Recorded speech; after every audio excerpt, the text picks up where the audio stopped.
లెబనాన్లోకి Israel దాడులతో ఇంటిని వీడి బీరుట్ వీధిలో నిద్రిస్తున్న బాలుడు. అమెరికాకు సమాచారం. సరిహద్దులో వైదొలిన లెబనాన్ ఆర్మీ యుద్ధ ట్యాంకులతో అల్ వజాని అల్ కియామ్ వైపు ఐడిఎఫ్.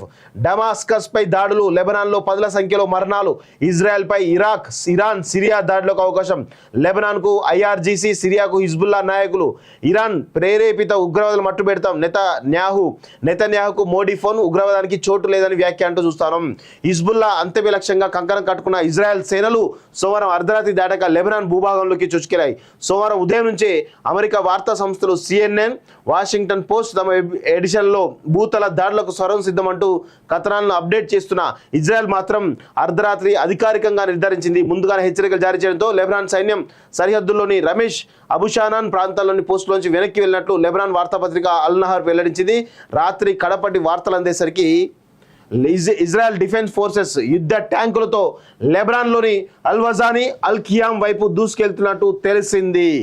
సో యుద్ధ ట్యాంకులు ఫిరంగులతో దాడులు జరిగినట్లు అల్మనార్ పత్రికా ప్రతినిధి షోఫర్ నిర్ధారించినట్లు లెబనాన్ వార్తా సంస్థలు పేర్కొన్నాయి. సో ప్రభుత్వాలు ఎప్పుడైతే వైఫల్యం చెంది వాళ్ళ వైఫల్యంతో ఉగ్రవాద సంస్థలను పెంచి పోషించి వాళ్ళతోటి రాజకీయం చేద్దామని అనుకుంటే ఖచ్చితంగా ఇజ్రాయెల్ చేస్తున్నటువంటి ఒక మంచి పనిని అందరం కూడా హర్షించాల్సిందే. ఎందుకంటే ఈ ప్రపంచం మొత్తం కూడా ఉగ్రవాద కొరల్లో ఈరోజు అనేకమైన దాడులు జరుగుతూ ఉన్నాయి.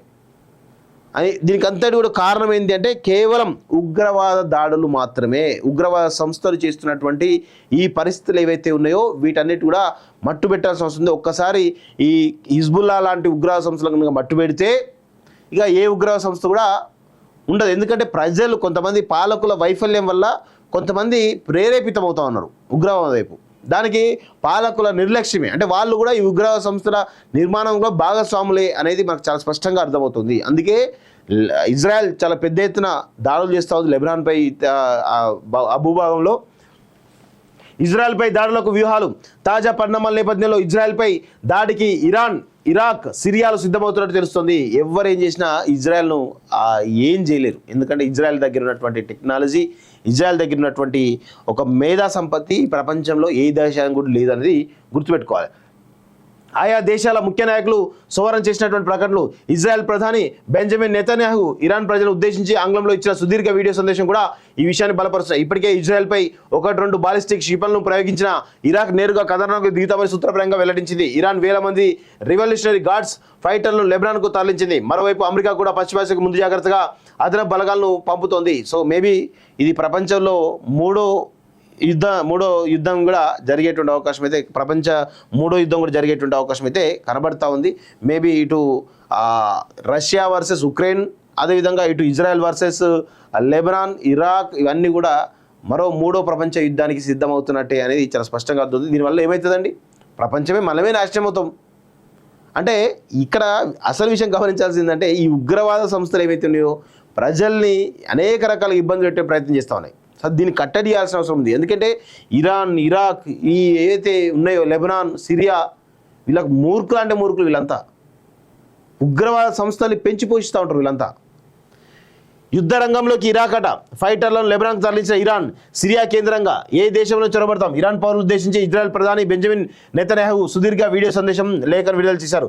పశ్చిమాసియాలో ఇజ్రాయెల్ చొరబడిన ప్రదేశం అంటూ లేదని చెబుతూనే ఇరాన్ పౌరులు మతోన్మాద శక్తుల ఉచ్చులో పడొద్దని హితవు పలికారు. మతోన్మాదంతో మీ కళలను నాశనం చేసుకోదు. మీలో మతోన్మాద విష బీజాలు నాటే వారి పట్ల అప్రమత్తంగా ఉండాలి. మా ప్రజలను, మా దేశాన్ని రక్షించుకునేందుకు మేము ఎక్కడి దాకైనా వెళ్తాం. మీరు ఒక్క విషయాన్ని ఆలోచించండి. మీ ప్రభుత్వం పాలన పక్కన పెట్టింది. సంక్షేమానికి కాకుండా అనవసర యుద్ధాలకు $1 బిలియన్ ఖర్చు చేస్తుంది. ఇరాన్కు స్వేచ్ఛ వస్తే పరిస్థితులు భిన్నంగా ఉంటాయి. ఆ సమయం వచ్చేలోపే మీ ప్రభుత్వం 5 ఖండాలు విస్తరించిన ఉగ్రవాద నెట్వర్క్ను విచ్ఛిన్నం చేస్తాం. అదే జరిగితే ప్రపంచ పెట్టుబడులు ఇరాన్కు వస్తాయి. ఇరాన్ సుభిక్షంగా మారుతుంది. యూదు పర్షియన్ ప్రజలు శాంతియుతంగా ఉంటారు అని ఆయన వ్యాఖ్యానించారు. నెతన్యాహు సందేశాన్ని బట్టి ఆయన ఇరాన్పై దాడికి సిద్ధమవుతున్నారనే సంకేతాలు వెలువడుతున్నాయని, అందుకే ఇరాన్ సుప్రీం లీడర్ ఖమేనీ సురక్షిత ప్రాంతానికి తరలి వెళ్ళి ఉంటారని విశ్లేషకులు చెబుతున్నారు. తప్పేమీ లేదు. అంటే ఈ ఉగ్రవాద సంస్థలను ప్రేరేపిస్తూ కావచ్చు, ఉగ్రవాద సంస్థలను మొత్తానికైతే సృష్టిస్తూ వాటి ద్వారా ఏదో ఆ దేశాల్లో అల్లజడి చేద్దామని అనుకునేటువంటి కొన్ని దేశాలు ఉన్నాయి కదా, ఖచ్చితంగా ఆ దేశాలపైన ఉగ్రవాద ఏవైతే నెట్వర్క్ జరుగుతూ ఉందో ఆ నెట్వర్క్ మొత్తం కూడా ఇజ్రాయెల్ సంస్థ మట్టుబెట్టేటువంటి పరిస్థితి చాలా స్పష్టంగా కనబడతా ఉంది. హిజ్బుల్లా నేతను హిజ్బుల్లా ఉగ్ర సంస్థను కూడా మట్టుబెడుతున్నాడు అంటే ఇక మిగతా వాటిపైన ఈ విధంగా ఇస్రో తెలుస్తోంది. ఆయన చాలా స్పష్టంగా చెప్పిండు, ప్రపంచ పెట్టుబడులు రాకపోవడం కారణమే ఈ ఉగ్రవాదం. ఈవెన్ పాకిస్తాన్ చూస్తా ఉన్నాం, ఆఫ్ఘనిస్తాన్ చూస్తా ఉన్నాం, బంగ్లాదేశ్ చూస్తా ఉన్నాం. ఏం జరుగుతూ ఉంది అక్కడ? ఈ ఉగ్రవాదుల వల్ల అసలు పెట్టుబడులు ఎక్కడ కూడా రావట్లేదు, టెక్నాలజీ దూరంగా బతుకుతూ ఉన్నారు. ప్రపంచ పెట్టుబడులు రావాల్సిన అవసరం ఉంది అని చాలా స్పష్టంగా చెప్పిండు. ఇక్కడ ఉన్నటువంటి మీ పాలకులు సరిగ్గా పనిచేయట్లేదు, ఉగ్రవాద సంస్థ పెంచిపోయిస్తూ ఉన్నారు, దానివల్ల మీకు ఉపాధి కలగట్లేదు అని చెప్పి చాలా స్పష్టంగా చెప్పడం జరిగింది. సో దానివల్ల ఇజ్రాయెల్ చేస్తున్నటువంటి పనిని హర్షిస్తూనే మరి రేపటి రోజున మూడో ప్రపంచ యుద్ధం కూడా వచ్చేటువంటి అవకాశం ఉందనేది మనకు స్పష్టంగా అర్థమవుతుంది. తోక ఉగ్రవాద సంస్థల కేల్కతం.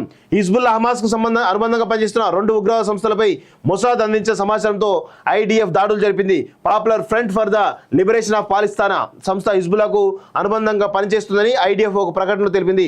ఆ సంస్థ చీఫ్ నిదల్ అబ్దుల్ అల్ను ఆదివారం రాత్రి జరిపిన రాకెట్ దాడుల్లో మట్టుబెట్టినట్టు ప్రకటించింది. పిఎఫ్ఎల్పి మిలిటరీ కమాండర్ ఇమాద్ ఒదేహ్ను కూడా అంతమొందించినట్టు తెలిపింది. అటు హమాస్ అనుబంధ సంస్థ లెబనాన్ ఎరినాను కూడా టార్గెట్ చేసుకున్నట్లు వివరించింది. ఉగ్రవాదానికి ప్రపంచంలో చోటు లేదు అంటూ ప్రధాని మోడీ ఎప్పటి నుంచి కూడా భారతదేశం ఈ ఉగ్రవాద దాడులకు ఎంతోమంది బలి కావడం జరిగింది. సో దాంతో మొత్తానికైతే పరిస్థితి రోజుకి దయనీయంగా మారుతున్నటువంటి పరిస్థితి మనం చూస్తూ ఉన్నాం. భారతదేశంలో కూడా గత 10 సంవత్సరాలుగా ఒక్క ఉగ్రవాద దాడి కూడా లేదు. ఇది ఇలాంటి పరిస్థితులు ఉండాలి, ఇలాంటి కఠినమైనటువంటి నిఘా విభాగాలు ఉంటే మనం బాగుంటుంది. ఈరోజు గత 10 సంవత్సరాలుగా ఎక్కడైనా ఒక చిన్న అలజడి జరిగిందా? సో పటిష్టమైనటువంటి నాయకత్వం ఉంటే, ఎవరికి లొంగకుండా చేసేటువంటి పరిస్థితి ఉంటే ఖచ్చితంగా మన దేశం ఏ విధంగా ప్రశాంతంగా ఉందో మనం చూస్తూ ఉన్నాం.